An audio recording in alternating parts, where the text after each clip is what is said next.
Time po sa inyong lahat mga kaibigan. Nandito po tayo ngayon sa aking fish pond. At sa oras ito, atin pong makikita ito pong tubig na aking fish pond. At ito po natin, ayan, ang aking mga fingerlings po mga kaibigan. Ayan sila. Lumalangoy. Nag-i-enjoy sa aking fish pond. Yan po. Madami po sila. Yan po ang mga isda ko, mga kaibigan. Maliit lamang po itong fish pond ko mga kaibigan. Maliit lang siya. Kasi ito po, ginawa ko po ito na libangan lang. Hindi ito para gawing business, pero ito po ay ginawa ko para mayroon pong libangan. Kasi pag ating po panonoorin itong mga isda mga kaibigan, makakaalis ng stress. Kung ating pinapanood ng mga isda lumalangoy-langoy sa kanilang pond. Nung bata pa nga ako, mayroon kaming kanta na ang mga isda na lumalangoy ay mahal ng Diyos, di kumukupas. Ang mga isda na lumalangoy ay mahal ng Diyos, di kumukupas.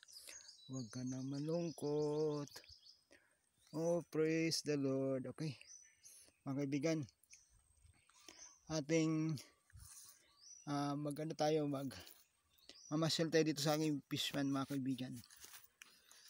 Ating puntahan, ikutin natin itong fish pond mga kaibigan. Ayun po, nakita nyo yun doon, oh. Ayun, nandun yung mga malalaking tilapia. Tilapia nga pala itong mga isda ko dito mga kaibigan. Mas ito po yung ginawa ko.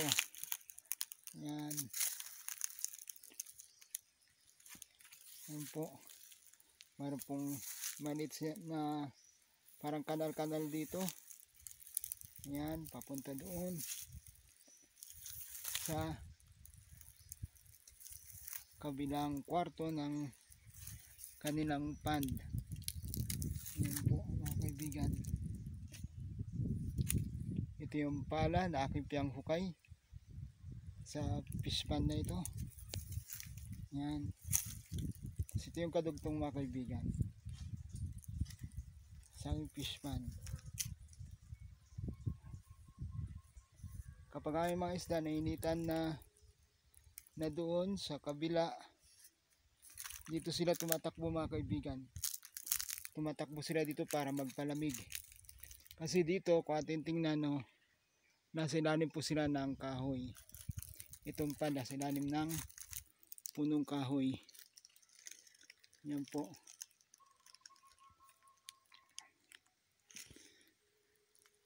Nilagay ko ito ng yan, dyan po ako nagpapadaan ng tubig. Yan, nilagay ko ng hose ng tubig para pag medyo nabawasan ng tubig mga kaibigan, akin itong dinadagdagan para po hindi sila mawalan ng tubig at hindi sila mamatay. Ayan mga kaibigan, nakita niyo yung mga isda, nagtakbuhan sila. Hindi pala nagtakbuhan, lumangoy sila papalayo.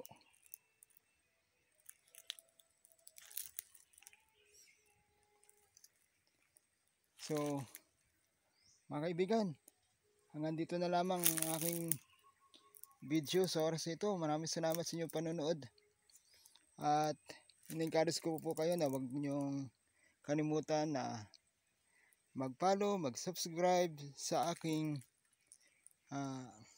account. Sa aking YouTube channel, Juicer Dailo.